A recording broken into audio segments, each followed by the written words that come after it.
Hey everybody, I am here with Dave and Pat of Sega Saturn Shiro. How you guys doing? What's up? Good. Doing good, hanging there, just debating people about different pressings and the Pink Floyd albums and how good they are. Awesome. So I wanted to have you on both because I'm pushing extra hard to try to celebrate all the awesome people in retro gaming, but also for selfish reasons. Because I stumbled across your channel a bunch of times over the years, and I keep saying like, all right, I'm going to make it a point to like listen to more of their podcasts and to reach out, and I never have time, and it hit me this morning like, wait a minute, I have a podcast. We could all get to know each other together on a podcast. So I wanted to reach out and talk to you guys, and also have talk to everybody with you here. But for anybody who might not be familiar with you, or what's much more likely is that they've seen something that you've done and just didn't realize it was you two, would you just kind of give a rundown of who you are, what you do, and the awesomeness that you've been providing to the community for a while? All right. Sure. Why don't you kick it off, Pat? All right. So we are Sega Saturn Shiro, or I guess what was Shiro. We're like 5 different names depending on what department you're thinking of, but we are a podcast, news, website. I guess a conglomerate is the best way. I think that's a good way to describe it, Dave. Yeah, like a media group. Things. Media group. Yeah, we're a media at this group. point. Yeah, at this point, we started off as a podcast with me and Dave, and we sort of expanded to more YouTube content, more articles, more sort of more like a PR thing almost. I'd like to think for the community, almost for especially for a lot of the translators and homebrew projects in the community for everything Sega Saturn. So everything's pretty much Sega Saturn oriented, but we try not to put ourselves in a box with that. So we're pretty much everything Sega. So if we see a Dreamcast stuff, like, oh cool, look at Dreamcasting, let's talk about it, or write that up, or do a playthrough of it. So we kind of branching out. Would you say that's kind of accurate, Dave? Absolutely. We're essentially proselytizers of Segata-san. we want people to play their Sega Saturn. We want people to... The great thing about Sega Saturn for a lot of folks is that it's almost like a brand new console. It's retro, it's old, but a lot of people who just ignored it back in the day or didn't even know that it was there are like able to essentially unbox this brand new retro console and play all these amazing games. And I grew up with Sega Saturn. Pat got into it over a decade ago, and so it's like we just want people to experience it, so we have more people to share with the community because we think it's great. Yeah, I always say that no matter how much we look into research Sega Saturn, there's always something that we don't know existed. Like it's every time. Mm-hmm. That's for sure. It's bizarre for sure. And I mean, there's a lot of ways that, there are those folks who came from it back in 96, 97, maybe they got it dirt cheap in the early 2000s, and were able to pick up games for like $5 or $10, Then there's people nowadays who are just discovering it, and it's like they're like kids on Christmas, but then they get sticker shock because of how expensive the games are. But again, we try to encourage people. There's so many options to play Saturn games. You're not stuck just, having to buy long boxes of everything. There's options for everybody to enjoy the console. So yeah. Yeah, I always suggest when people are getting into this stuff to find the easiest possible way to play it and go from there. Because so many people find that, like, it was a glimpse into something they never had, or a shot of nostalgia if they did have it, and then that's it. And that's all they really needed, and that's totally fine. There's nothing wrong with that. But there's also tons of people that get into this and they go, "This is really cool. Now I remember why I liked this so much." But this isn't the same. And those are the people that I always go, okay, well, now here's your other options that are a little bit more authentic, including go find yourself a Saturn and stuff like that. So it's, I always like the gateway drug, right? Just any way you can Absolutely. to get people involved, and then go from there afterwards. Mm-hmm. No, So for sure. Dave, you said you grew up with the Saturn, right? More or less. It's why I grew up a Nintendo fan. I was a huge SNES fan. That was my console growing up. Was hugely impressed with games like Star Fox. Played that game to death. So I was really impressed with the 3D early 3D graphics, and that just blew my mind. Virtua Fighter in the arcades, Daytona USA in the arcades, and then when PlayStation came around the time Saturn and PlayStation came out, I hadn't heard about Saturn, but I sought it out because of Daytona USA. I was like, I need to play Daytona on a home console. How do I do that? went into a electronics boutique at the time. It was not EB or anything. It was electronics boutique in the mall. And the sale clerk must have been paid by Sony, under the table, because he was just like, no, you don't want that console here. You want this console with the Ridge Racer and everything. My dad was with me, and I was young, so one thing led to another, and I got convinced to sell off my SNES with all of my games for a PlayStation. And it was rad. I mean, PlayStation's an awesome console, so no hate. I still have one. I'll hate it. It looks amazing. It looks amazing on a CRT. But I still had this feeling like, okay, but I still want to play Daytona. Like, Christmas '96 came around, and everybody was talking about Mario 64. And I stood in a queue of like 25 people at Electronics Boutique waiting to play the kiosk, and everybody got like 10 minutes. So this would have taken a couple hours just waiting there. And I saw a demo of Nights into Dreams playing, and it was just the freakiest thing. You see it in motion. Sorry, that's my phone. You see it in motion, and it's just amazing. It's an amazing game. It was like nothing I'd ever seen before, kind of a fever dream. And that kind of led me down this path of like seeking out the Saturn. So 96, I picked up a Saturn for super cheap because nobody wanted it anymore. The rest is history. Oh, man. Long story short. How about you, Pat? So what made you get into it then? And like what brought you down this journey? So Sega's always been my sort of my home. I guess my first consoles, and this is going to sound like unbelievable, but my first consoles were the Sega Pico and the Sega Game Gear. Are the two first consoles I've ever owned. I don't know how that happened, but New Jersey's a weird place. What can you say? But I was big into it, and like the next console I got was a Dreamcast after that. And for some reason, like I asked my parents later on, "Hey, why didn't you like get the Saturn?" Because like I didn't know it existed. I didn't see any ads anywhere. Didn't see anything about it, and yeah, it basically went from that to the Dreamcast, and then I think 2005 I was in a game store, and it was like, hey, we have the Sega Saturn. It's like, wait, what's a Sega Saturn?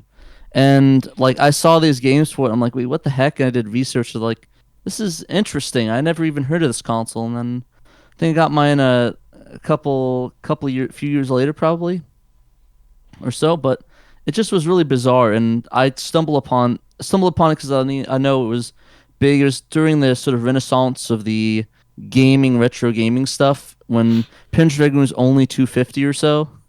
So I still just got into it. I played a lot. I just really enjoyed it, and I reached out to Dave, and it's all Sega Saturn Shiro history from there. I distinctly remember following it in the magazines, and I had a Genesis, and I got obsessed with video games. And in hindsight, I think it's like my parents got divorced, and I was moving around, and everywhere I brought my video games with me felt like home. So like it was that too. But I loved the games. I loved Genesis and Super Nintendo. I had them both. And there was a video game store in the town next to where my grandparents lived. So I used to ride my bike, probably very dangerously, up all these main roads to visit cousin Scott, and then we would ride our bikes to this game store. It was the 90s, store. man. What do you expect? Yeah, exactly.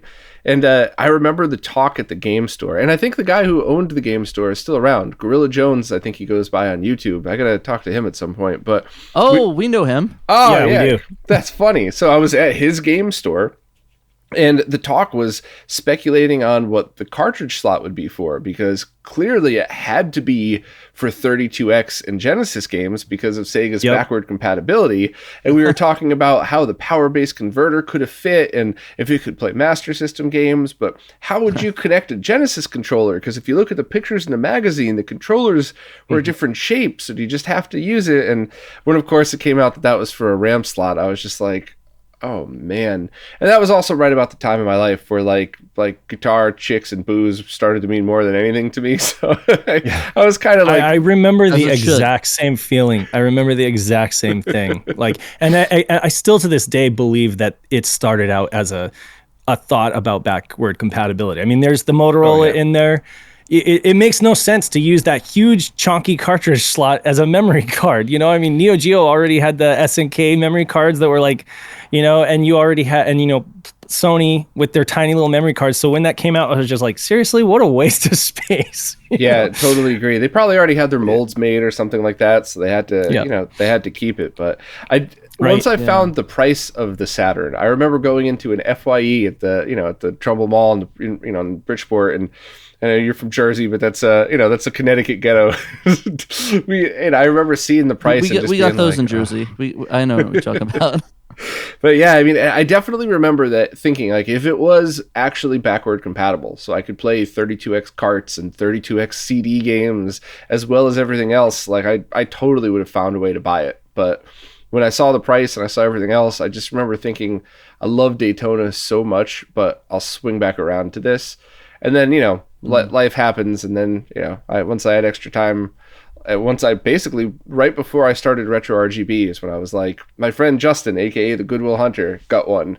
And I was like, oh, dude, we got to spend some time at your house playing these games and seeing what this is like. And that kind of got me hooked, seeing the differences. But I think, like all of you, I was kind of fascinated by it, both in the moment and in hindsight. And, there was certainly a lot of disappointments on it, like The Crow, but there's also certainly a bunch of really awesome games. And, it's I think it's probably the best home port of Outrun, right? Oh, yeah, absolutely. Yeah. I think so. But yeah, in terms of the disappointing games, I think I'd have to say that Mr. Bones is more disappointing in my eyes, but that's just my opinion. That's an inside joke. Yeah, sorry. I really hate Mr. Bones. I'm sorry. Pat has a bone to pick with that game, but make no bones about it. Not on the podcast, Oh, Dave. it feels like I'm watching a Pushing Up Roses video all of a sudden. We're gonna keep But the dorky jokes going. Ronnie Montrose's soundtrack was amazing, so I cannot deny that. Montrose is the king of guitar. But honestly, like you know, PlayStation was awesome. PlayStation was a great console. It was a home run. We're not like super fans. We're very realistic about what's out there. I mean, we give N64 a bit of a hard time sometimes, but I mean, we still like there's a good handful of games I like on the N64, but I mean, PlayStation was an amazing console, and Sony did such an amazing job changing the game industry and making it so easy for developers to develop games that whole, dev teams grew from the size of like 20 people to 100 people. And that's what really kicked off the AAA blockbuster game, was, them making development tools so easy. It kind of made it so like a lot of the older devs who were used to coding in assembly, that was the old way to do things. And you could do them so much more efficiently moving forward with tools that were just built to make it easy, So I feel like that's one of the things that Sony did best, is just having that foresight to say, we're going to make a console that's so easy to develop for that everybody's going to want to do it. And so they had a bunch of great games. So you didn't really miss out back then, or you didn't think you were missing out. But the story I hear from everybody is, I had that one weird friend who had a Saturn, and that was my exposure to Saturn, was this one weird friend, and I'd come over to his house and play, this or that, and it was strange. I think what Dave was trying to say is that we are the weird friends. We are the weird friends. And actually, that was what Shiro. So we spent so much time not really having a whole lot of folks to share it with, because everybody went the PlayStation or N64 route. And so that was part of the whole point of Shiro, was to try to build a community around this console so that we have more folks to share it with. Love it. Absolutely love it. And there's been, I don't want to name names because I don't want to trigger communities, but there's certainly been a few consoles that if they never existed, nothing would change. Maybe one dev who worked on one game was inspired to do something, but the Saturn's obviously not that, because if you think of what happened because of the Saturn, sure, there's a bunch of excellent games on it, but if somehow the Saturn was deleted from history, the Dreamcast would not have been the same, and the final evolution, a lot of those awesome Sega games that we've been playing on other consoles since wouldn't have happened in the same way. So, for even though what it was might not have been what Sega had hoped, and it certainly led to things that made it very important as a part of history. And it looked cool as fuck. Let's just be honest. That thing looked awesome. Like, I mean, seriously, the oval buttons, like, it looks sleek. It looks like something out of like a like it would go right in your hi-fi set. Like, it looks it's the sexiest looking console that there is. Yeah. And I mean, I think the N64 arguably looked amazing when I saw it in Toys R Us for the first time. It also had like a very like sleek looking spaceship kind of design, But Saturn, I don't know, there was something about it. I thought it was the sexiest console I'd ever seen. With the exception of the mushroom turd, I think Sega always knew how to make a really cool looking console. The Master System looked so much cooler than the NES, and I love the NES, don't get me wrong. The original Genesis, just that badass high definition graphics, fuck you, ours is better than yours. Oh, like, yeah, you know, that whole thing, like it had a headphone jack so you could crank it up and not piss your parents off. Like the Saturn, the Dreamcast was cool looking too, but like, you know, those consoles from the 80s and 90s, Sega really nailed it. Even the Game Gear, even saying like, all right, Nintendo, you want the screen on top, we're going to put it in the middle because other people are going to like that instead. So, you know, and we'll put the worst color screen in the world on it, but it's going to be color. Like, you know, they were That's great. That's why with we that have stuff. the God McWill to bless us with the screens that are good. Yeah. I think it must be something about that Motorola chip, because the SNK did the same. You know, I feel like the AES is just, I mean, it's huge. It takes up a room, but I mean, it looks amazing. And it was kind of channeling that same thing. Maybe it's just because it was black or something. But even when you got to Dreamcast, that's such a sweet looking console compared to, you know. Not to mention all the custom Dreamcast. Holy crap. Yeah, There's no so kidding. many, like, custom Dreamcast. It's insane. Like, it's crazy how many variations of Dreamcast that they made. But honestly, I think it's the Motorola 68000 that's the key to the success. Yeah. Like, I mean, like, every good console has it. Sharp 68000. There you go. The Genesis, Neo Geo, like every single good console has the 68000 inside of it. Saturn. That's objectively the truth. Exactly. You know what's funny though? I agree with how cool the Neo Geo looks, but have you picked up and held an AES? Yeah, it doesn't have the same like it doesn't have You the same pick up a solid Genesis and you're like, it looks badass. It feels like, you know, a piece of machinery. The first time I picked up an AES was only like I had already started RetroRGB, and I went to pick it up and I almost like flung it across the room because I expected it to be this big heavy thing, and it felt like it's a lot lighter than it cheap looks. toy type of, I was just blown away. I'm like, so if I put pressure on the top to pull the cartridge out, am I going to snap the top in half or something? And it just Isn't it true that the controllers are actually heavier than the console? Yes. Right? Yeah. So it's not what you expect. That's for sure. Still look cool. Those games and the controllers are beefy. I love them so much. They're just so chonky. It's like it's bigger than a VHS cassette, you know? It's crazy. Right there, baby. Yeah. We didn't come here to talk about Neo Geo, but we love Neo Geo. We love Dreamcast. We're huge into almost every console, but obviously Saturn was the one that needed more love. You know, everybody's doing. I mean, that's the what other I always stuff. appreciate about you guys. It's not like, obviously your focus and your passion is the Saturn, but you're not saying like you're an asshole if you play anything other than the Saturn. You're just talking about that being your favorite, and you know, jokes are welcome, but they're just jokes. You're not like shaming people for using a PlayStation. The jokes. The jokes. Yeah, I totally am joking when I say We that. We do totally tell a lot of jokes, but we are also very like anti-gatekeeping. Pat and I, we always try to like you do you know, you play how you want to play. If you want to play through composite and a crappy like Orion TV, I don't care. Like, and if It's you want to like for 3D games, it could be a very good experience. Exactly. yeah, and I'm like, if you want to spend, you know, upwards of $3,000 on a really nice BVM or whatever, you go for it. I think try $6,000 nowadays. Yeah, that's true. I'm BVMs just are not with the times. insanely- Well, yeah, you could either take a spaceship ride or you could buy a BVM these days, but it's kind of True. stinks. But we'll see. Elon Musk sponsored BVMs. Make it happen, Elon. That would be hilarious. Get them in the factories. Yeah, that would be hilarious. So what is your preferred way of playing the Saturn? Now, obviously, Pat, I see in the background you have a beautiful 20M2U with a Extron crosspoint 20M4U switch. actually. M4U. Oh, fuck me, a 4U. Sorry. Kidding. I gotta work these things. Gotta work. I think it's a slightly different line count, right? Like that's a 800 It lines is or the same 600 line lines? count as the 20L5, the 800.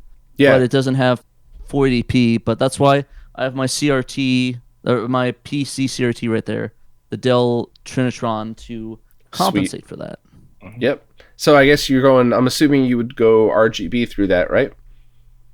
Yeah, RGB. It's RGB through the G-SCART that you informed me of. Thank you very much, Sensei. Props nice. to Super G, awesome guy too.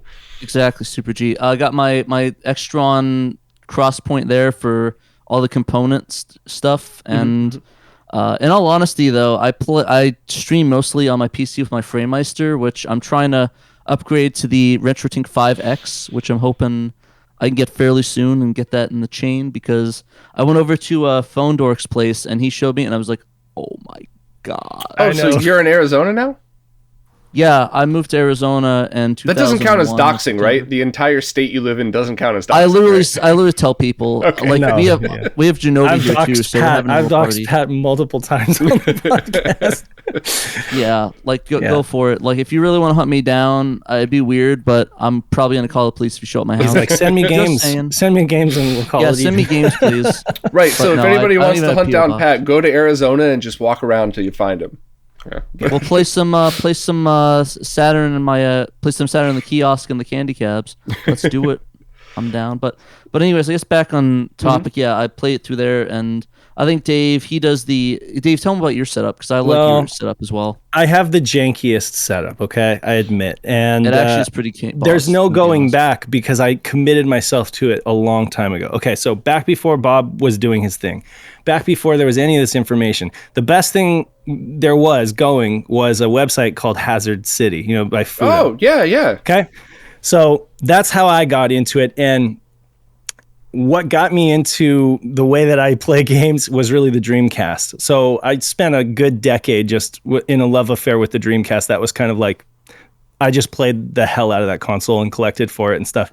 But the Dreamcast VGA looks so amazing, as you may know. Like, it just looks absolutely stunning on a VGA monitor. And so I started by just getting one of those really cheap Racket Boy VGA cables and a cheap Dell, 17-inch monitor that I bought off Craigslist, right? And then that led to a 19-inch Sony Trinitron monitor, and that led to a 22-inch Mitsubishi or NEC, an NEC multi-scan, and then that led to the cream of the crop is a Mitsubishi 2070 SB, which I use. It's a 22-inch Pro CRT monitor. And it's got like multiple VGA inputs, and it's got all sorts of stuff. It's got like a super bright mode. And so I asked myself, scratching my head, I'm like, what if there's like a VGA box for every console that exists? Wouldn't that be amazing? Because the VGA box for Dreamcast looks so amazing. Why can't I do this? So that's the route that I went. I bought Fudo's Waka, for my PlayStation. He has a Waka upscan converter. I literally bought it from his sales bin. That thing looks amazing for PlayStation. Straight, it's just 480 line doubled straight to the 22-inch monitor. You get these thick scan lines. It just looks it looks like a BVM basically.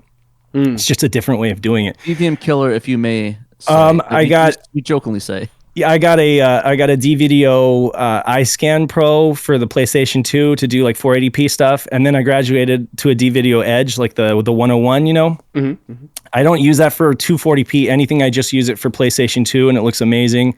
I basically have a VGA box. Like, I use an XRGB2 actually. Good old analog XRGB2 for my Saturn, going straight into the 22-inch, and it looks absolutely amazing. But it's so convoluted. My setup is just wires, cables, power supplies, and by the time, it's like everybody else went the logical way of just SCART cable and BVM, and by the time I was thinking, awesome. By the time I thought about, well, should I do that? It was already like way too expensive, and I was just like, okay, I'm all in. I've got two 22-inch monitors, the NEC and the Mitsubishi, and they're both Diamondtrons, so that's the way I go. I love those. Yeah. I've been circling monitors through my CRT wall, and my goal is to end up at when this journey might all be over with just a handful, and that's the Diamondtron is one of them. But I gotta say though, so what you're doing is a perfectly good scenario. And on top of that, you have choices. So if you just wanted to line double 240p to 480p, it still looks great. You can get plenty of zero lag solutions. But if you also just added basic scan lines, the type of scan lines I normally hate, it makes Right, your yeah. monitor look identical to a BVM because you have the sharpness of the 480p with that. Yeah. And there's some exceptions. There's always. I guarantee if you look at these comments, there's going to be one actually who proves the one scenario That's that doesn't fine. work. But It's not a it's not a BVM. it looks awesome. If you get the nicest BVM out there with low hours on it, I guarantee it's just, you can't get any better than that. Everybody I show my screenshots to, they think it's a BVM, and I'm like, I'm happy with that. I know that it's not as good, but it's so fractional. You can't detect it with and in just plain sight, it just looks absolutely amazing. And I can do all sorts of calibrations. The geometry is so perfect on this Mitsubishi. I can do so much calibrations with it that I can literally change the convergence with a jeweler's lens and just get it perfect. So I'm happy with it, But I wouldn't recommend going this route to anybody else because again, I didn't know, this was before I had stuff like RetroRGB. This is before I had all these easy guides. So I just kind of like learned by going on forums and buying things and then selling them because they didn't work, until I got everything that I have now, But it's nice to be able to have literally every single source go into one monitor and just be able to change it on the fly. And then I use an Extron to split it out to my capture card so that I have an Epiphan like Pro capture card. Nice. Which they're kind of like Epiphan is kind of like a lesser known company, but they mostly make stuff for like trade shows and like big seminars and stuff. So it's like, it works really well. Yeah, their internal cards, I think, can go uncompressed color up to 1080p. Their external, the DVI to USB 3.0, can go up to... They could do uncompressed colors, but it starts dropping frames at 1080p, but it could go up to 720p perfectly. But just to circle back for a minute, though, so the fact that you did that shows how long you've been in the scene, because that was... Fudo crazy. There would be no RetroRGB without Fudo, period. Or if there would, it would be a shit version of it, because he helped me get started. He was patient. I still talk to him on a regular basis. He still helps me out with a lot of projects. He's a great guy. So I definitely like working with him.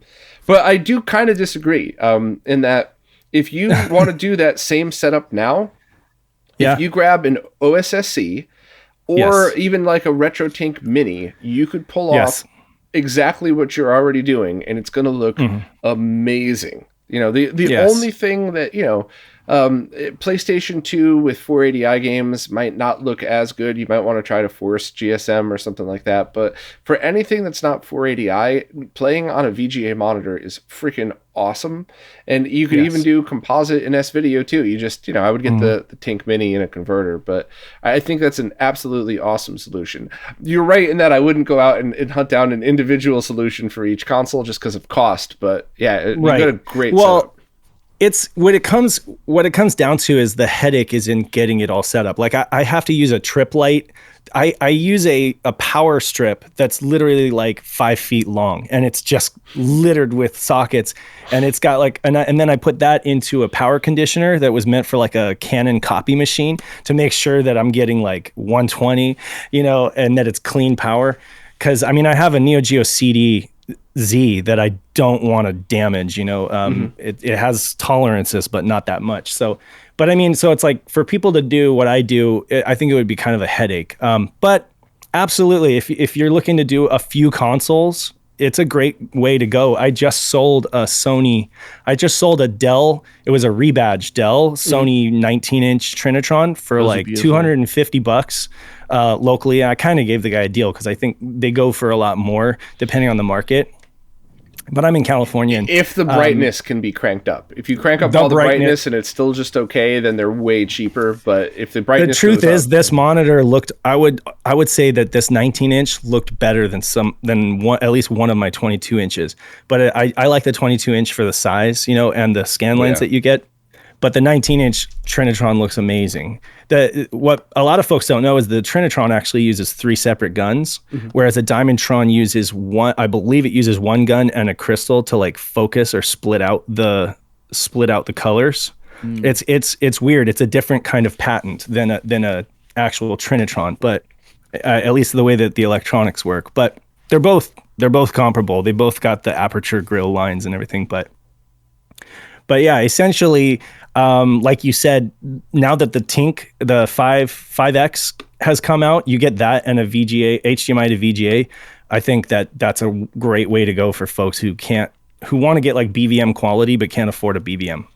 Yeah. In all honesty, though, it's kind of crazy how much the scene is evolving. Like, I got into it like around 2016, and even then, like, I feel like I'm behind the curve because like nowadays there's so many component solutions, there's so many other great upscaler solutions that it's like back then it was like, okay, here's the FrameMeister and here's the PVM, pick your poison, there you go. That's but what it nowadays, was. it's like, yeah. The frame, I got into it before the OSSC, and I remember like getting on the list for the OSSC.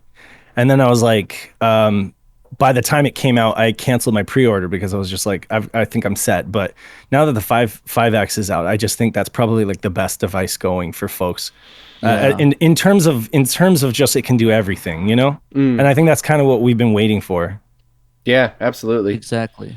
You know, I do want. It's still a great solution to just have a console into a CRT. And I wanted to ask if either of you recently, after you're used to these awesome setups that you have you grabbed like a 13-inch consumer grade CRT and played Saturn with composite video on it?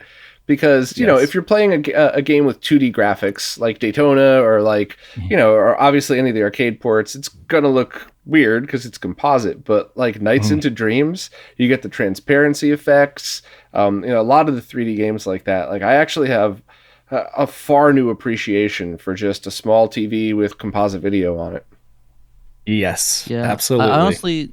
honestly, I've been too spoiled with all these things. I really would like to go back to it. I think the only time I really have a chance is at conventions, and that's been almost 3 years ago now since the last one in Arizona that I could go to with the CRTs. So it's been really me stuck with the PVMs, and even though that seems like a you know it was the suffering from success sort of thing, it's like I don't know. It's kind of like I like having the ability to see these things in person versus going on the internet or something, or you know seeing reviews and stuff. I kind of like getting my hands on them and like getting a better perspective because honestly, it's just really cool to play stuff on whatever you can. Because I mean, games are games at the end of the day.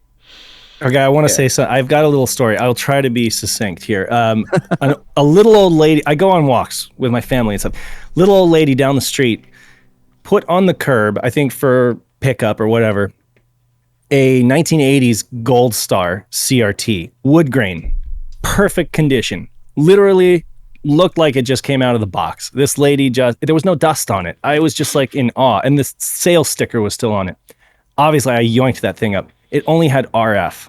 I plugged my Genesis into that TV via RF. Futzed around with, you know, the color, the contrast, and everything like that. And I got, you know, Sonic Spinball, Jurassic Park, what have you. You know, Sonic the Hedgehog looking amazing on that thing. And of course, you had the phosphor glow. It was a little like blurry, but to be expected. But it looked amazing, and I just had a blast. And my son was like, "This is how you guys used to play games?" And I was like, "You better believe it." You know, before there was, I remember when composite was high tech. I remember when my dad was like, "Composite, it's the best thing," you know. And SNES is gonna be hooked up via composite now. None of that crappy RF, you know. But I mean, we grew up gaming with RF, and so there's something to be said for that phosphor glow and the RF and everything. At the same time, I have a tiny little 9-inch Sony Trinitron that I use as like a desk or a bench monitor for testing and stuff. And as you said, it has composite, right? It's just composite and mono left audio.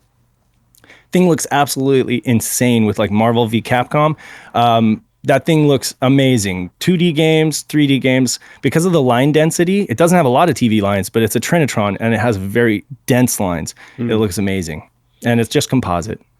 Yeah. Tweak it. You got to tweak the settings. You got to use the service remote and get in there and just tweak the settings, and you can get those things to look really good. That's me. Yeah, you know, I've said for the past couple of years, I mean, I've always thought this, I just did a bad job articulating it, but composite on a CRT is a perfectly good way to play any of these old consoles. Anything that didn't go to 480p, that is a perfectly good way to play it. Not so much on flat panels because you scale all the interference, But I need to slightly amend that. Steve from RetroTech hooked me up with an awesome 36-inch JVC TV, and I played Duck Hunt on it just because I thought, let me grab an original unmodded NES and just have some fun. And when you get a huge CRT like that, you could start to really see the composite interference almost like you would on a flat panel. So if you have a giant TV, try to go for S-Video, but anything like 20 inches and smaller, especially like a 13-inch, I just think it's such a good experience. And stuff like the 3D graphics from early consoles, or early 3D graphics like, Saturn, PlayStation, N64, the way all that stuff blends together. For some reason, especially the N64. It's, I think the developers really took advantage of everything they could about composite video because they knew that's how most people were going to play it. So it's definitely a good experience. Pretty much. I still would never change my BVMs. the interference is so much more a problem nowadays than it ever used to be when we were kids because there's so much radio frequency interference going on. Yeah, so I remember the video. Yeah, I remember the video you were telling us. But you said you were trying your coax, and it's like you were getting so much interference in the city versus like when you lived a little bit further away from that. Yeah, when that's not something we in the middle of Manhattan versus in a storage area where I can't even get cell phone service. In the storage area, it was identical to composite video, and in the city, you couldn't even see the image. There was so much interference. So. Absolutely. Yeah. You also said something recently that I never thought of it this way, but this is how I literally explained CRTs to people. You said that you were doing an interview with the guy about manufacturing tubes. And you're saying that it's like when you're looking at a CRT, there's this depth that you don't get from LCD or flat panels because you're actually looking at the back of the screen. You're looking at the back side of the glass and the phosphors. So it's strange. It's weird. And you also get like the glow on the bezel. You get a bunch of like aesthetic stuff. And nowadays I think people really appreciate aesthetic. Especially if you grew up in that era. It's just something to it that is just like nothing else. It's hard to kind of explain, but that was a really good explanation that you're actually looking at the back of the glass. Thank you. And I remember when I thought of that because I was talking to Mike Chi, right when we had first met, about how he said it was impossible to create a CRT mask and there's no way he'd ever be able to do it, which is awesome because he did it on the RetroTech 5X. But I was going deep in an analysis of this, and I was trying on my OLED right when I got it, and I was doing everything I could. And that's when I realized, like, why am I not getting anything close to it? And that's when, they're sitting next to each other, and I just realized I'm looking through this piece of glass into an empty space.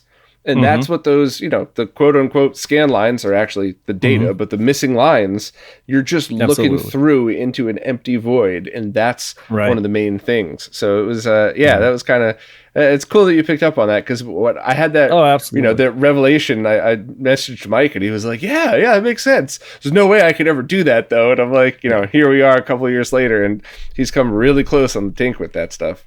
Yeah, my wife doesn't get it. She calls them all TVs. She's just like, you have a bunch of TVs. I'm like, that's not even a TV. Like, it's a monitor, for goodness sake. But no, it's all TVs. For that. And I mean, it's the same with most of my friends that they don't get it. They're just like, what is it with the CRTs? And I'm like, it's just like anything great. CRTs are just great. I just can't describe it. Yeah. I did want to shout out Mike. I did want to shout out Mike Chi real quick though, because holy hell.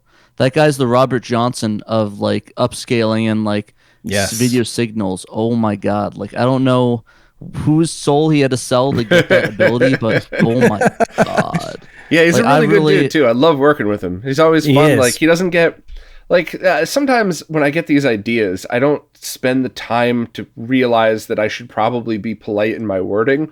So I'll wake up at 3:00 in the morning and be like, yo, what's up, fucker? You think we could do this? Just like I'll send him a message and I'll wake up in the morning and like, he's always patient. He knows my intent, so he never gets mad, but he's a lot of fun to work with and he's entertained some pretty crazy ideas and some of them worked. So hey, it's all about throwing it at that dartboard, see if it sticks.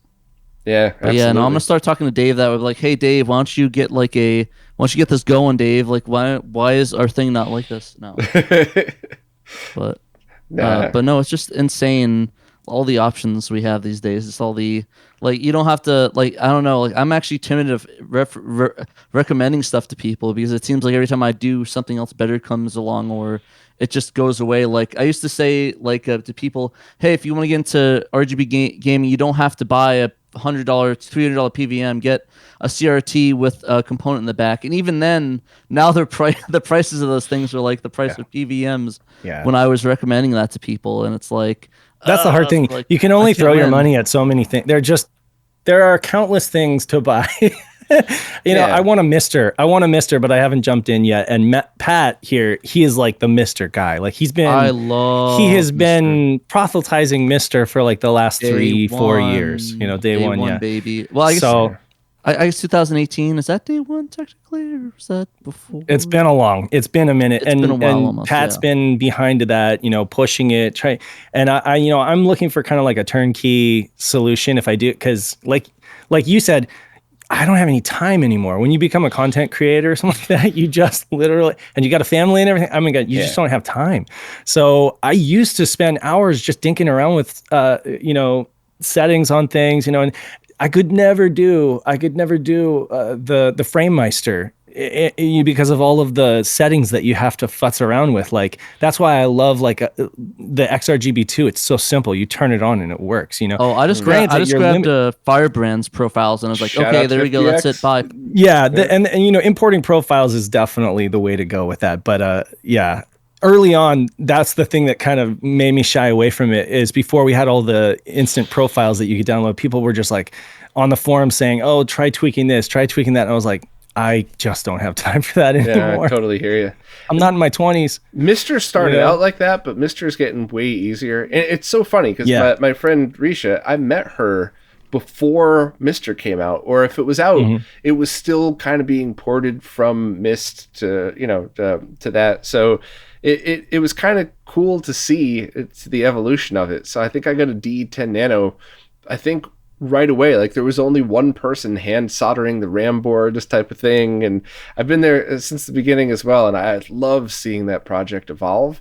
And the only reason I don't cover it more on the channel is just because it's evolving so quick. And like you just said, I mean, I'm out of hours, right? You know, you can only do so many 13, 14-hour days in a row before you drop. So luckily, though, I've been trying to work with other people to get more Mr. coverage. But that's such an awesome project. And it is getting simpler and simpler slowly. But as time goes on, it is getting easier to use. It'll never be cartridge-based. So if you're the type of person that really does just want to take your original carts and plug it in, Analog's got you covered for a lot of them. But if you don't mind using ROMs and spending a little time in setup, the Mr. team is doing some incredible stuff. I will definitely have one. I will definitely be getting one for sure. I just don't know at what point. Probably. I know what point you'll be getting one when the Saturn course. Well, yeah, when the Saturn is. Yeah, and that's the thing. All we've had time for are the Saturn updates. But anytime one comes down the pipe, it's like we have to let people know. Okay, it's getting better. It's getting better. Like, you know, I'm literally just looking for an excuse to get rid of all my consoles at this point. And the Mister is that like I already don't play my Genesis. I'm looking at the consoles. My Super Nintendo. My pretty much everything, NES, Super Nintendo, nothing. I'm playing all that on Mister, and literally I'm looking for an excuse. With that PSX core, it's almost there. I'm looking for an excuse to get rid of all of it because like this, once the Saturn one comes out, I'm streaming on that. That's the only thing I'm streaming on. That's it. Sorry, I'm not getting rid of my I'm not getting rid of my Saturn or my games. I'm not getting rid of it. I'm just like gonna be playing that only. This way that I replace my Super Nintendo. Like you don't need to own the games to play them, obviously.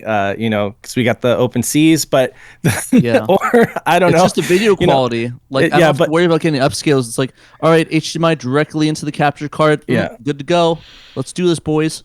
Yeah. I'm with you though in that I don't really play. I use them for testing all the time, but unless it's something like a fun thing, like my friend brought her son over the other day, and you know, so I plugged the original NES in, and you know, turned on that TV, and the kid jumped back because he'd never heard the sound of a CRT before. Like, I appreciate that experience, but if I want to sit down and play, and the Mister has a core that's available, I'll definitely do it. But I wouldn't sell my consoles for it unless it was something like I had some crazy convoluted setup in order to get something working, and you know, then that would be it. But like a basic, like I'm always going to have my my 16 and 8-bit consoles, and and a lot of the ones after that. Like I'll always want the Saturn, even if mine dies, I'll probably just keep it because it looks so cool. And then eventually I'd bug my friend Jose to fix it for me. Sorry, dude.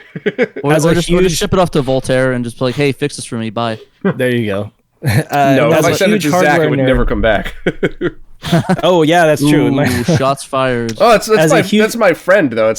I'm not a customer, so he'll put my shit aside, and then he still has my MK2000 from like 11 years ago. Like I'm never seeing that thing again.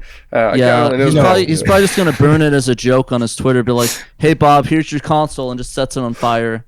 Yeah, I mean, seriously, at least I'd know he still had it. But joking aside, I love Voltaire. He's a cool dude. Oh yeah. But like you were saying with just playing the games, like now, like if Christmas, I always play Snatcher on Christmas because it's a tradition. You watch Christmas Story, you watch Always Sunny in Philadelphia's Christmas episode, you play Snatcher. It's what I do, and I have the Mega SD, everything hooked up RGB. I put it in my living room, put it on my OLED, and play it on the Mister. It's just a better, fun experience, like right there on my flat fun. Screen. Get that Snow Exactly. 9. I mean, I love the CRTs, but like, man, I like it all. Whatever you're in the mood. I mean, for. I'm a huge hardware nerd, and I absolutely love proprietary hardware. So that's why I can't sell my consoles, because they're just like this very specialized computer that can't really do anything else. Well, that's debatable now because of homebrew, but I mean, they play a very specific library of software, and so I absolutely love proprietary hardware.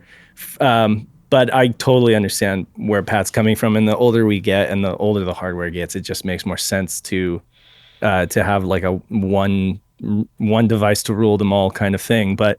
And I might get rid of a lot of my game collection, the physical games, but I won't get rid of my Saturn stuff just because of what it represents, and that's just me. But it's like, to people listening, you don't have to own all the games. You don't have to own like every game in order to like enjoy the console and play it. But that's my choice, I wanted to go all in on one console, and Saturn was that console for me. Owning the original games is a different experience than playing them. And I never really understood that until recently when I started this project. And this isn't a shameless plug because I don't make any money off it, so whatever. But I'm helping a friend procure a whole bunch of stuff to help him with a project that I'll talk about when it's released next year or something. But as a result, I end up with a ton of sealed complete in-box games. Some aren't sealed that I get in front of me. So I've been snapping pictures of them and throwing them on Instagram. And so many of the games, like I've played, I remember looking up the ROM and trying it out, and it's like, it's all right. But like some of the games I remember seeing in game stores, or some of them I've never seen before, but I still just appreciated, like, wow, like this looks amazing. Like if I was a kid and I saw this, I'd be blown away. And I still, I have every ROM for everything ever, but if I decide that I love a game, and it's not like, Neo Turf Masters for the AES or something, I'm not spending 20 grand on a game, but like if it's reasonably priced. Bob, why don't you want to spend 20 grand on, why are you not doing that? Are you not a true MVS or AES fan? No, apparently not. Alert. But yeah, I have my little cabinet of games there, and it's slowly growing, and it's important to me, and I don't know why. It's just a different experience. I look at it like, do you collect vinyl records at all, Bob? I was just going to say that. Just get into it, but those are for a completely different reason. I'm starting to realize that whenever music was released, it was mixed and mastered to be listened to on the medium of that time. So if something was meant to be listened to on a record, it's going to sound the way the artist intended, different than if on a CD or on iTunes. So I'm starting to really appreciate cassette and vinyl a lot more as a result. Yeah, I kind of look at it this way, like listening to needle drops that you download on the internet, like they're through the highest fidelity possible, like through all headphone amps, and like actually playing them on a turntable. It's almost the same thing, but there's also that physicality missing from it, where some people don't mind listening to needle drops. Like I don't know if you know the InGroove at all, but they're a big record shop. They have a YouTube channel, but they have people that, oh yeah, this guy sold his collection because he just needle dropped all of it and just wanted to listen to it, and he just sold them all. And that's sort of normal, I guess, in some way. And I kind of equate that to playing video games, collecting it versus like listening to the records that way, where it's like they're two different experiences almost. I mean, they pretty much 1-to-1 if you want to enjoy it, but if you want that extra, you'd want to do the physicality of that. And that's why I'm not going to get rid of my Dreamcast stuff and I'm getting buried with it. That's in my will, by the way. So hopefully that'll be accomplished. But no, that's it's good stuff. I do agree though with the medium, like the actual artist's intention, but I do have to say, if you're hunting down Megadeth stuff, good luck with Rest in Peace. Anything before that, that stuff is getting pricey. So, all right. So I wanted to ask you guys, what recently have been the things that you've covered or talked about or been a part of that has been the most exciting thing for you? And obviously, it doesn't have to just be Saturn related, but basically whatever recently has been something that you've been fired up about. I think we should talk about the 27th Saturn Sega Extreme competition, right, Dave? Yeah, that is insane. That's going to be the most current. I mean, that's still going on right now. Hasn't been judged yet, but we're ahead, Pat. Judging them. So basically, I think you covered this on the last year, right? The competition from last year, but it basically is a group of people in the Sega Extreme forums that submit builds. Either home. There's three different categories. There's the homebrew, there's fan translations and hacks, and then there's software. So stuff and utilities and tools that help to build stuff. So there's been a lot of really great entries. Off the top of my head for the homebrew, there's Cube Cat, which is a fun little. It's like a platform where you're a cat throwing a ball. There's Chris Mingle, which is a Santa Claus dating sim. No, that is not. I am not kidding. That is actually an entrance, and it's the best thing ever. That's There's funny. stuff like Garfield Power Challenge, the Garfield Master, which is a Tetris clone that involves Garfield, and I mean, you can't deny the greatness. And of course, like there's stuff like some Sansagolo doing these cool visual novel games. Blue Skies, of course, by Emerald Nova and Xenos Interactive, which is a Pilot Wings-esque game for the Saturn, and it's just insane these entries. And how much, I mean, like, and you got of course, Raimi with the endless shooter, Sky Exactly. Blaster. You got. Did you mention XL2 with Hellslave? He's got. Yeah, of course, he's Hellslave. got Oh my God, 8-player I forgot about deathmatch on Saturday. Yeah, no, it's crazy. Like what he's been able to accomplish with no developer deadline. The Saturn community is growing and strong, and the homebrew community is just really taking off, and really getting into a lot of like the 3D games, which is exciting. Yeah. Yeah, not to mention all the cool fan translations as well, like like Lunar 2 Eternal Blue in the works, Gun Griffin 2 by the SSG, the Fire Pro games by Malenko, and of course my favorite one, the Dragon Ball Z game, that one for the Saturn is getting a Spanish localization, which I think is pretty cool and left field, in all honesty, and really like it because it's Vakken Rotor. Yeah, Vakken Rotor 2. Vakken Rotor by Night of Dragon. And of course, Bulk Slash, yeah. Of course, last year, Grandia, but subsequently to the competition, Trekkies released the update where he was able to subtitle the FMVs, which was incredibly, for people who don't know, it was no small thing. The FMVs used a crazy CRI soft deck. Mm-hmm. You would go on Dreamcast to see that logo before almost every game, CRI soft deck or ADX, for audio, and it was like a early version of that CRI soft deck, which was very proprietary and really hard for him to decode and like re-encode, So it took like over a year to jump that hurdle and get true subtitles into Grandia, like English subtitles.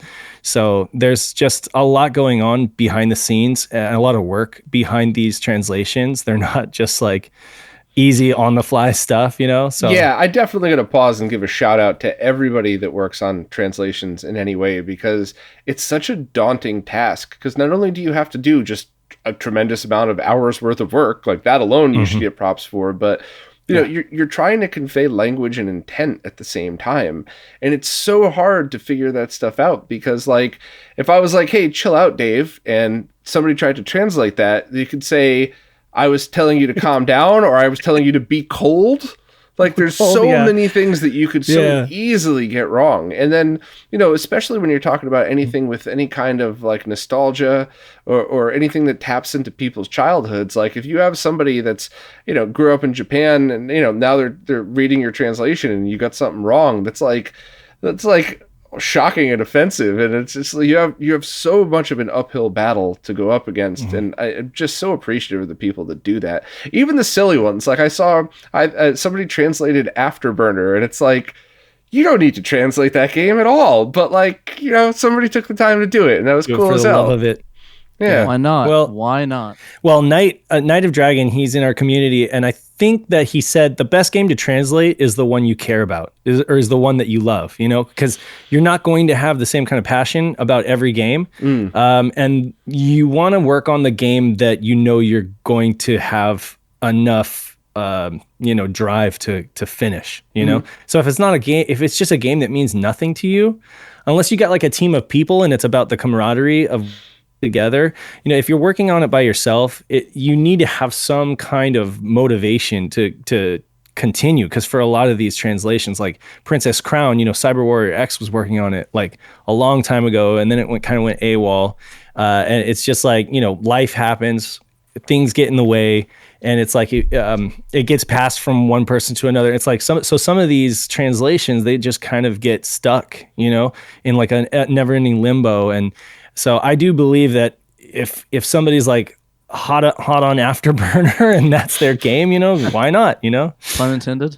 Yes, exactly. I'm also incredibly I'm mostly excited about video game history preservation. That's something I'm a huge nerd about. I grew up reading game magazines, mostly like Next Generation. The original Sega Saturn magazines I would import, from Barnes & Noble, because the UK had them, but we didn't. Yeah, so that's how I got a lot of my Saturn information back in the day.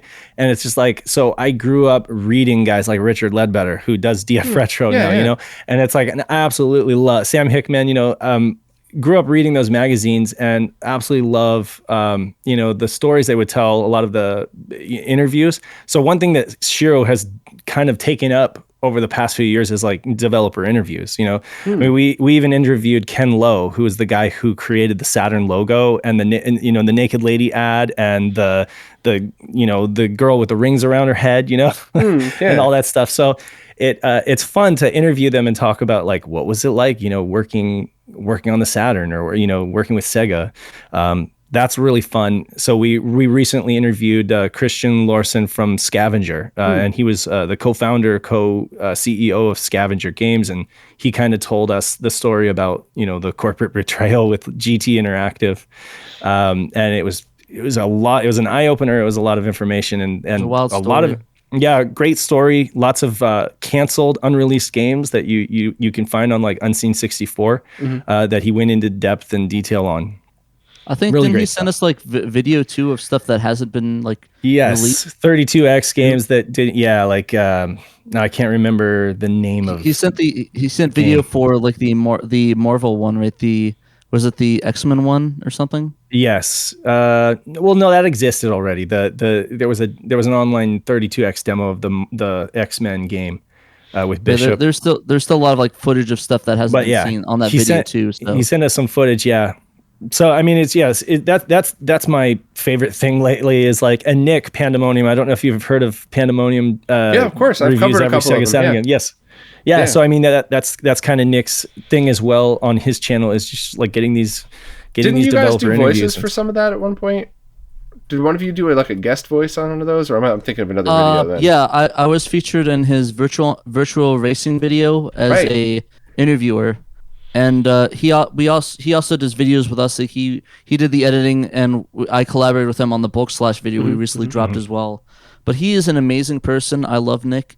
Like, if I could marry a person, it would be 1, Nick, and 2, Knight of Dragon. If I could, you'll have to fight with his wife. I mean, sorry, I'm gonna have to move aside. We'll sell it in Smash. But seriously though, Nick is an amazing human being, amazing person. I love his videos, like incredibly so. And I always joke with him. So when are we getting the next Lord of the Rings cut of some of these videos, man? Yeah. When are we getting like the 2-hour extended edition where I got to make popcorn to watch some of your videos, dude? But yeah, that's his wheelhouse. He loves doing the documentary style stuff, and I'd like to think he rubbed off He rubbed you off on us. Okay. In some way. No, he didn't do that. No, cut that from the video. To each their own. It's cool, man. Sometimes you feel like a taco. Sometimes you feel like a burrito. It's all the drive-through menu. Oh my god! Well, that just happened. Yeah. But no, but get back on topic. I love his videos, and yeah, I love his stuff. Don't no. Sorry, Nick. I haven't met you yet. But, no. Nick is exceptionally talented. He's he works in broadcast journalism. Amazing guy, and so he is a Shiro as well. He's a member of Shiro. Contributes a lot of content, and you'll hear him on our mainline podcast episodes as well, giving his hot takes on games. Usually they're absolutely correct, but he plays the hell out of games before he reviews them. So kudos to the amount of time and care that he puts into that stuff. But yeah, we have a lot of great staff that work with us, like Peter doing all the articles and amazing write-ups on our website, and doing a lot of those things, and doing the weekly post on the Saturn things that was the best of Saturn stuff. Always doing that. And of course Ben doing all the technical breakdown and stuff and helping us understand some of the hardware a little bit better. So we have a lot of great staff. I love them all. Yeah, but we'll only marry Nick though. I love the diversity and the different value that people in the retro gaming community bring. And it's just, it's everything from people's backgrounds and perspectives to I love the Genovi's Unreleased series video, and I love, Nick's documentaries, and I love a good Wrestling with Gaming documentary. And, I don't think anybody could do an analysis better than John Linneman. And we have all of these people stuff overlaps all the time, but it's just the more the merrier, especially when people put so much passion into this stuff. There's a lot of mutual admiration. I will say that. Exactly. Yeah. And a lot of inspiration as well, because I don't think without people like Sigalord X, without Genovi, without, of course, John Linneman, the guys at Retronauts, and big shout Dreamcast Junkyard, Parrish. None of this would have happened. My Life in Gaming. You guys to shout them out. Love those My guys. Life in Gaming. Crap. I almost forgot about them. It's all good. Them especially too. Absolutely. Oh my God, you Game all. Sack. Phone Dork as well. Game Sack, Phone Joe Dork. Redfire, yeah. Phone Dork's the OG, man. He's been in it forever. I hope to get out to Arizona at some point and hang out with him in person. Yeah, and as a YouTube channel. Sorry. Okay. I was going to say, hey, you know what? Go on. If you can get out to Game On Expo in 2022, I'll make that happen. We'll all grab a beer or something and we'll chill out. Or I know we're going to do. Yeah, I'd be down. I don't know anybody at that expo, so if you wouldn't mind making an introduction, I like going to expos. It's a little challenging sometimes though to get all the logistics done, and some expos are much easier to work with than others. So I just I just don't want to make sure everything falls into place. Yeah, I'll see if I can talk to John Lester about that and see what we get something going on. He's the guy that runs the expo. What was his name? I can't remember what his name. The Gamester 81. That's it. Gamester 81. Cool. Dude. Yeah. It is John, right? But yeah, John Lester. But I guess getting back to all you guys are big inspirations for what we do, and I hope that we also inspire a lot of people as well, because that's the biggest thing, is sort of carrying the torch and inspiring. I want to say on what Pat's saying, as a YouTube channel, I will admit we don't really play the YouTube game. We kind of shot ourselves in the foot by streaming every Friday on our main channel. But we don't care. We Pat and I, we kind of resolved ourselves a long time ago that we weren't trying to build a YouTube channel as much as we were trying to build a community, and that's a slow burn. That takes time, and and the people that do watch, they come every Friday. They're in this community. They're contributing. They're starting teams, and they're making games, and they're doing patches and stuff like that. So it's it's going to take time, and we're going to grow slowly, but it'll be sustainable. And we're not going to have 1,000 or 2,000. We're not going to have thousands of views, but that's not what we're looking for anyway. We're just looking to build the Saturn community and make sure that people have a place that they know they can go to get any kind of information they want, through the website, and that we can continue to shout projects, and be a platform that we can kind of signal boost projects that need it. That's most awesome. importantly, have fun. Yeah, have fun. I love having fun doing exactly. I mean, that's this the wasn't exact fun, I wouldn't be doing it. description of RetroRGB, right? Like, I don't play Yes. the YouTube game because that's not what people Yeah. come to me for. They come to Yes. us and the website to get information on stuff, not because I'm trying to be the Right. most popular YouTuber. And it sucks for the Yeah. bottom line. I'll tell you, there's a lot of people It does, but holding up yeah. consoles talking about them getting 500,000 views that have I no know. problem paying their bills. Well, you have to Like, do Bob. You have to do the Wojak, and I'd be like, yeah. Yeah. Or like- you got to do that. You got to put a big stroke around your. oh, cable, get HD video out of this You got to cable. do a lot of like pointing to objects. No, I'm just giving that. No, no hate to like the game. No shame.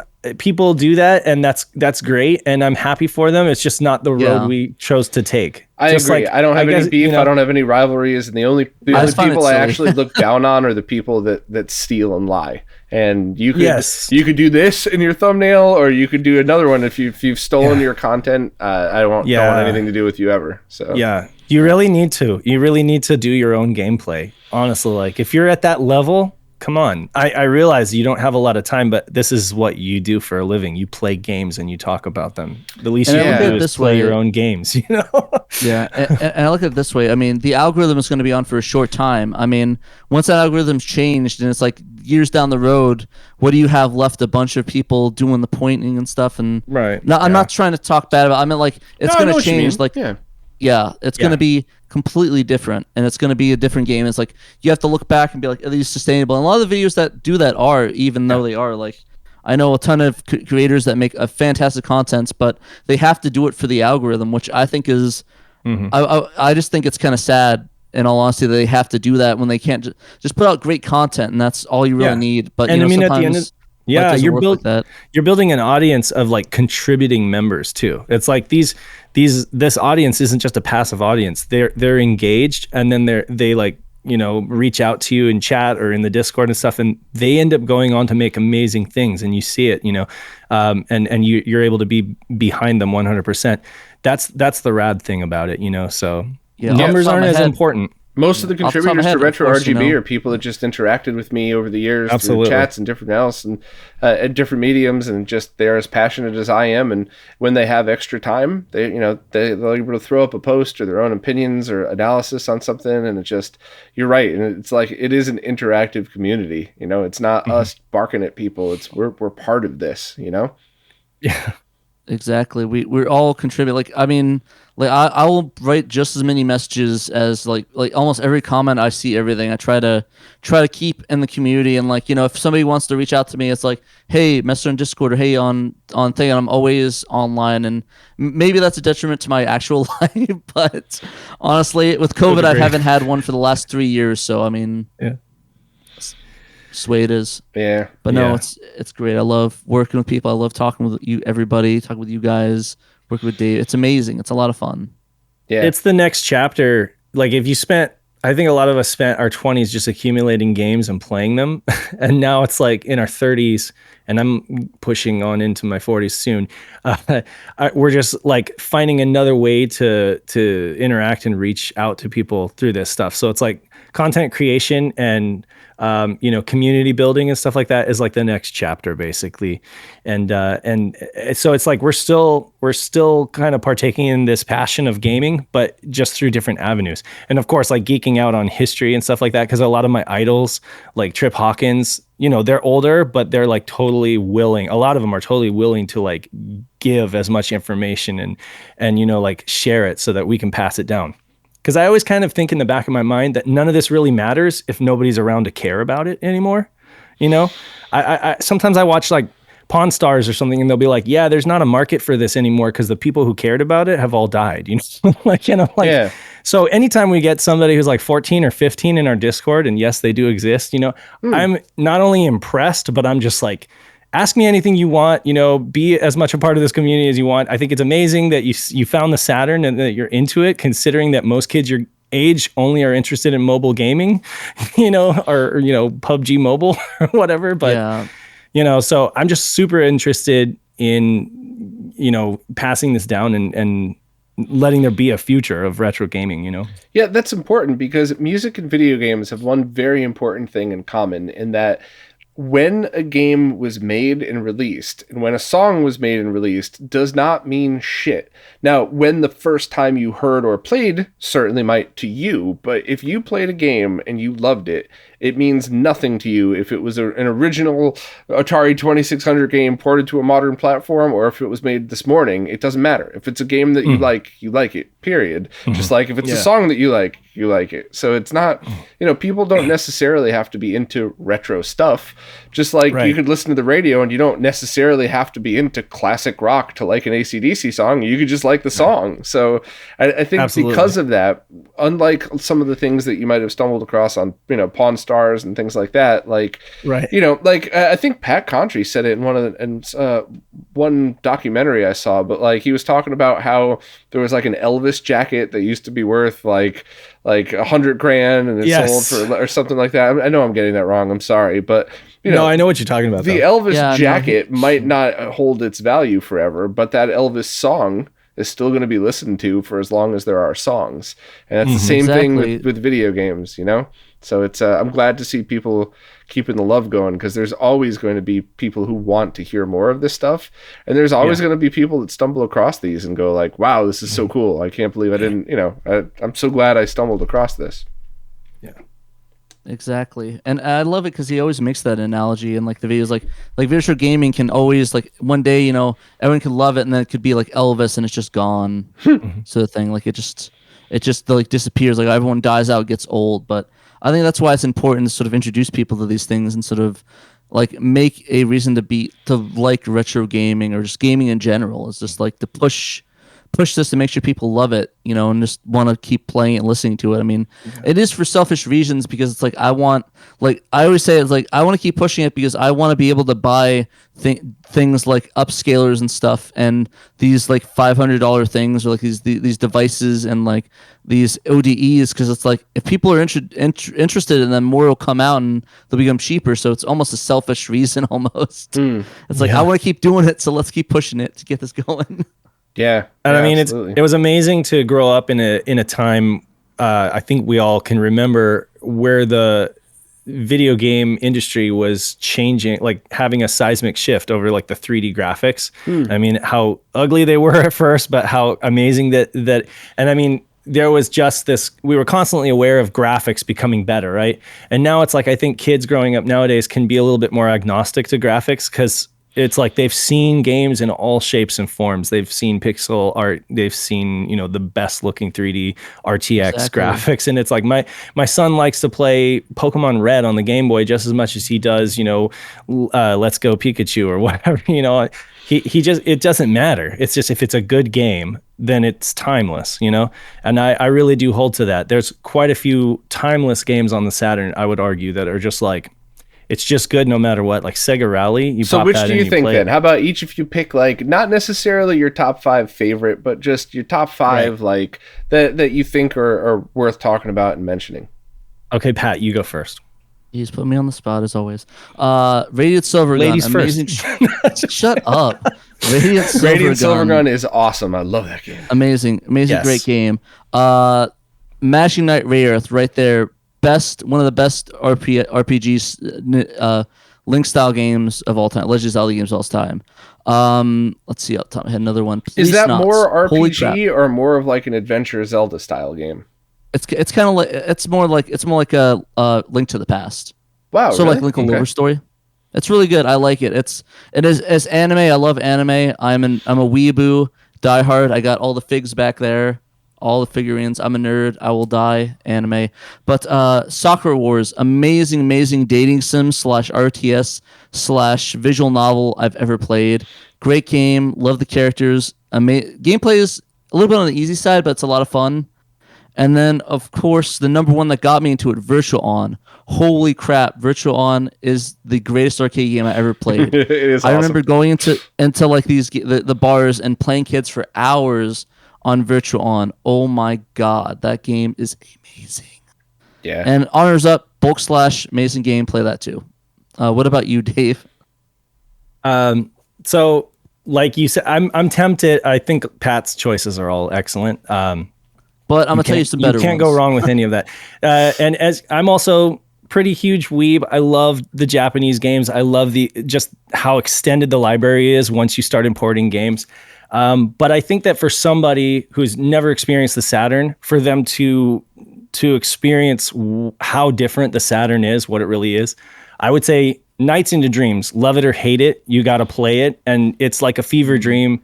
It's crazy, but it's definitely Saturn. Like, it's just so quirky. The Saturn console is quirky, and so is Nights into Dreams, and that's probably Yuji Naka's best game, arguably. I think that you got to play Panzer Dragoon Zwei. I'm not going to say Saga. Saga's great, but I think you got to play Panzer Dragoon Zwei. That's kind of like the epitome of the on-rails shooter genre. Different experience almost. It was just amazing. Branching paths, amazing graphics. It's just a beautiful, and it's got the 16:9 anamorphic widescreen. I would recommend that. I would recommend Sega Rally Championship, just because of how the graphics don't necessarily hold up, but I mean the gameplay is just so rock solid. It's sublime to like drift in the Celica or the Delta, you know, on a lot of those dirt roads and stuff, and going over jumps and stuff like that. It is a, you know, I don't know that many racing games that are near as good. Let's see, that's 3. What else should I pick? Saturn Bomberman. I think Saturn Bomberman, for you to go and experience that at like a convention with 10 people, you realize just like how freaking amazing the Saturn is, and it's online as well, and it still works over VoIP, you know? So it's like, it's just, Saturn was just so ahead of its time. You had the multi-taps and everything, and the widescreen. Yeah. So absolutely amazing. And then for number 5, I'll pick Dragon Force. There's a great 2D game that just pushes like 200 sprites on screen at the same time, with little to no slowdown, and it's just absolutely amazing gameplay and graphics. So I would go probably Dragon Force, yeah. And it's working design, so you can't go wrong. Yeah. You know? Also, I'm gonna say wrote up Symphony of the Night for me because I'm having the shirt on and I can't. Yeah.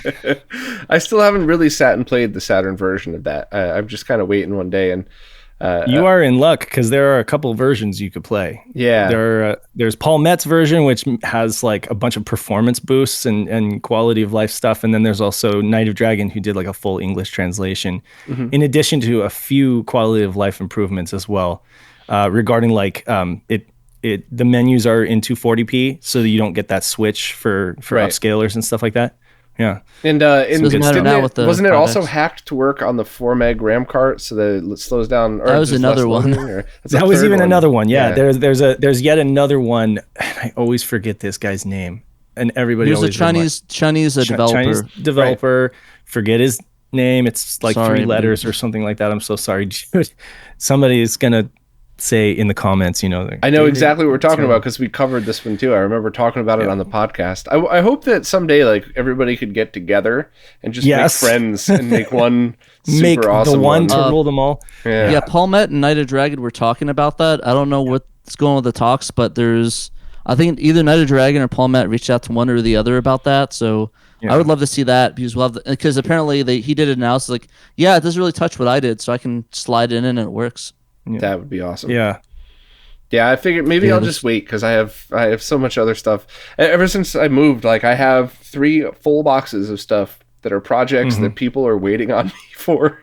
So I got to just like buckle down and keep trying to do all the behind the scenes testing and crap that I always drone on about. So I got to get through all that, and then I could start playing games again. So you have like a backlog of shit that's not even games. Oh my god! I like, you know, when this is over, I'll turn the camera and show you what's sitting next to me, because there's some pretty goddamn amazing prototypes here, and some of which are stalled completely because of the part shortage. So you know, it's probably good I didn't spend my time doing it because it wouldn't have gone anywhere. But there's there's some really cool projects out there, and I work with all people that are smarter than me, but because I'm in the middle, I can add stuff because it's like I've worked with all of these other people where I could just pull everything together. So that's why I end up with a lot of prototype hardware. Not that I could ever do anything that these awesome people could.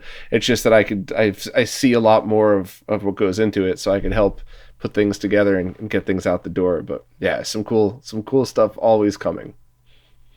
Nice. I'm excited to see what you got in the pipeline. I'm always notified for your stuff. So when it comes up, it's like, oh yeah, let's see what Bob's got in the bag today. Yeah, that's cool. Funny, it's the same thing.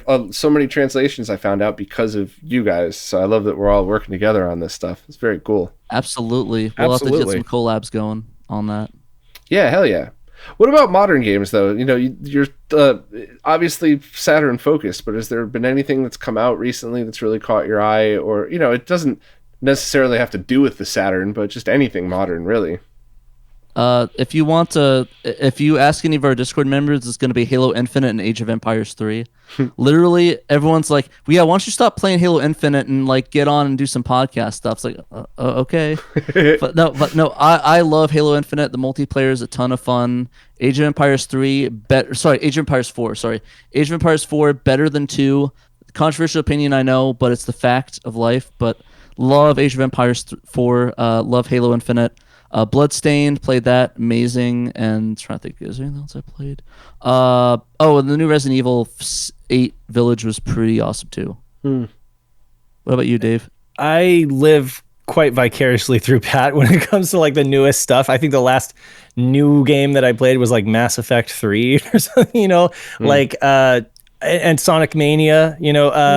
I don't have enough time to even play Saturn games, much less, and I have to do that for content, you know. So yeah, these, you know, I just moved. I have 2 kids, and it's just, and then yeah, I just don't get really enough time to play new games. So I do love hearing about them though. I love watching channels like DF Retro or even Digital Foundry and you know, watch the benchmark videos and stuff like that. But I honestly don't get time to touch those games. So yeah. I'm kind of stuck. Yeah, right now I have to play a bunch of contest entries in order to be able to judge them for the 27th anniversary. So that's kind of what I'm focused on. New games? Yeah, good point. Yeah, I guess they are. Some of them are actually new games, but yeah, in full disclosure, I haven't really played a whole lot of modern games recently. But you know, Pat usually talks about them. You know, Cyberpunk 2077. I got I was so angry at that game. I somehow got the wrong ending to that game. Like you're supposed to get a specific ending, like that you run off to the sunset, but they act like you go to space. It's like, man, I'm gonna miss you, dude. Cheers, poor run. It's like I didn't go anywhere. I was confused. So yeah. I hate that. I really didn't like that game that they did that, and that was the glitchiest game. I thought Bloodstained was bad when that came out. Oh my god. Yeah, I played so many glitchy games on the Switch. So Owlboy was the worst. I couldn't get 5 minutes into it without it crashing. It drove me nuts. All right, so I got a cheesy ass question for you. A very cheesy question, but okay, go for it. What game? And when I say modern, like 2010 on, what modern game do you think a Saturn fan would enjoy? I got to think about that. It's kind of a dumb and cheesy question, but I feel like that's one of those weird ones that it'll either drop like a wet towel, or you guys might have a very interesting answer to it. Soccer Wars, the recent Soccer Wars, I think playing through the first one, it really captured what the new one the old one had to offer. It is a different style. It's like a Dynasty Warriors style attack thing, which is ironic because Yakuza used to be that way, and then it went to a turn-based game. So it's like a switcheroo almost with that. So that game was a lot of fun. I would highly recommend that for people that loved Soccer Wars. In terms of regular Saturn games, there's that racing game. Was it that 3D inspired one? I can't remember off the top of my head, but I played a demo of that. That was a lot of fun. Like hot race? No, yeah, a hot racing something. Exactly. Extreme. It's whatever that is. It's a 3D bit game. While Dave says the answer, I'll go look it up. So I'm going to just say Sonic Mania, because that's the Sonic game that we would have been perfectly happy to get on Saturn.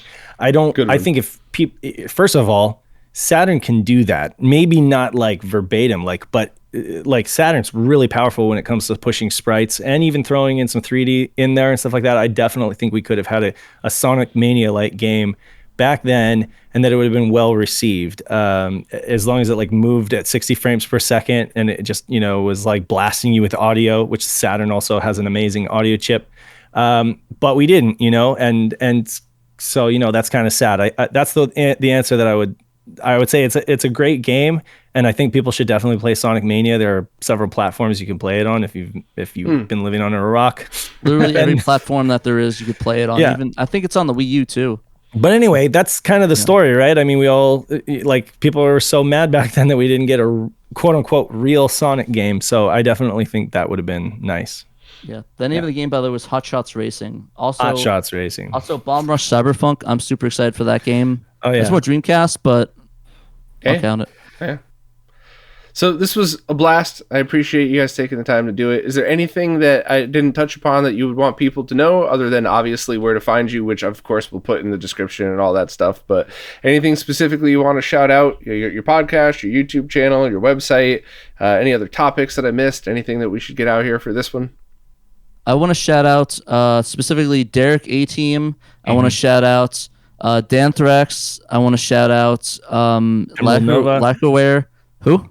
Emerald Nova, Night of Dragon, all those guys developing games that are like not only like beginnings, but like that's been been in the scene for years. Like without them, Shiro would be nothing. Like I know that's kind of melodramatic to say, but it's the honest to God truth. Like these guys, like I'm a programmer myself. I got a computer science degree. These guys run circles around me, and more so. Like I am like garbage programming compared to what they can pull off in an instant, and that's the truth, the honest to God truth. And they're amazing people.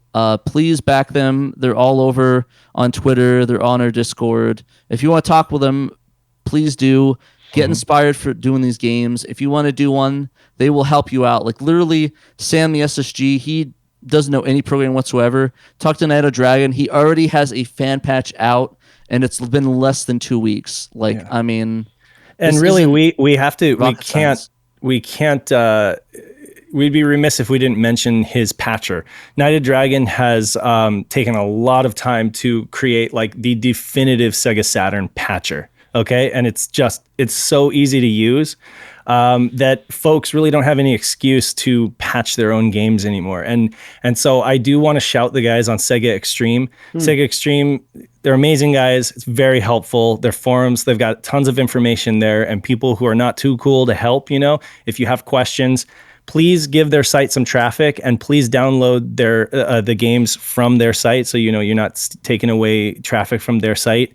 And using Knight's patcher, I mean, you can literally grab a patch, grab a game image, and you're up and running. So no offense to sites that package it all up for you and everything like that, but we really want to support the guys who create this stuff. So that's what we're all about, this community, and helping to give them the credit where credit is due. So yeah, the days of ripping out assets from a folder and from a game file and using Delta Patcher are over. You just want to literally, you can put your CD in the drive, you can rip it and patch it at the same time using this program. Yep. And that's so cool. Any format. It is. Any yeah, format and there's you so want. much you can do. Yeah, it has everything built in. Region changing. It's got just all sorts of features built into it. Basically anything you could possibly want, and you can get that hosted on Sega Extreme. Sweet. So, we'll have check links it out. to everything in all of the descriptions for all of that. And if you there's need too many links links, hit me up and to I'll fit in the podcast thing, then I'll put it in the post on RetroRGB. We have a it'll go reputation with of being very technical. Other podcasts who have talked about us, they're like, yeah, those guys are a bunch of nerds and they're very technical. But if you like that kind of thing, we're there for you. That's a compliment to me. Yeah. Exactly. I love it. And like I said, it's just amazing. Like all the work people are doing. It's just like, it's just flabbergasting. Like even 3 years ago, I would have laughed at you if you told me like we'd be having all this stuff released. It was a joke. Yeah. It would be a joke. We literally sat on our podcast saying, I wish one day there would be an English Grandia, and there's an English Grandia. Exactly. Awesome. So it was crazy, All right. Well, thank you again for your time. This was a whole lot of fun. We're definitely going to do something like this again. You all stay on because I have a couple questions for you, and I got to get all those links correct. But thank you very much, and we'll definitely do this again. See you later, guys. Thank you. You must play Sega Saturn. You must play Sega Saturn. Du musst Sega Saturn spielen. Sorry, my German's not the best.